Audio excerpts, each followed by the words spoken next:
Hi everyone, this is Emma, and today's topic is something that feels obvious once you hear it, but somehow still gets overlooked in real estate. Language. The U.S. is incredibly diverse, yet a lot of communication systems still assume everyone is comfortable in English. Sanjeev, let me start here. Are companies underestimating how big of a gap this creates? Not just underestimating, they're completely blind to it in many cases.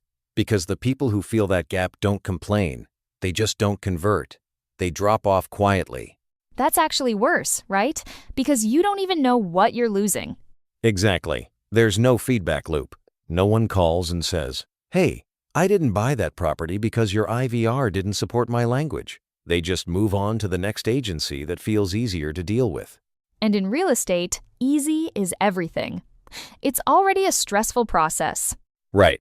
And communication is at the center of that stress. If someone is thinking about a major financial decision, they want clarity. They want comfort. And language plays a huge role in both. So let's talk about the traditional approach for a second. That whole press to for Spanish's model, where does it fall apart?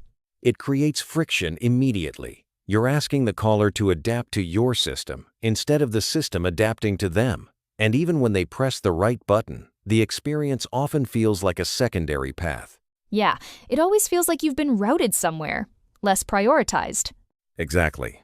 Now compare that with AI IVR, that listens first. You just start speaking naturally, and the system detects your language in real time. No prompts, no switching, no delay. That must feel surprisingly seamless, like almost invisible. That's the goal. The best technology disappears into the experience. The caller shouldn't even think about language as a barrier. I'm also thinking about tone here, because translation alone isn't enough, right? You can technically translate words but still sound off. That's a big point. Modern AI doesn't just translate, it understands context, phrasing, cultural nuance. It knows how people actually speak in different regions. So it feels local, not robotic. Exactly. And that builds trust very quickly, which is critical when you're discussing things like budget, family needs, or long-term plans. What about the internal side? Do agents need to be multilingual too for this to work? Not necessarily. The AI handles the interaction and then provides a clean summary to the agent in their preferred language, so the agent stays informed without needing to speak multiple languages. That's actually a huge operational advantage. You're expanding reach without expanding headcount. Exactly. It's both a customer experience upgrade and a business growth strategy. I like that framing.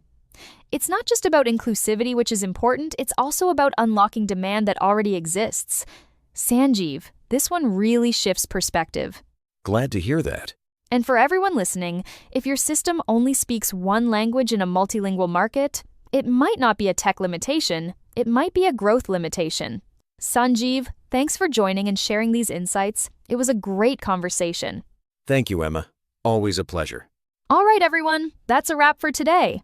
Stay curious, stay evolving, and we'll see you in the next episode.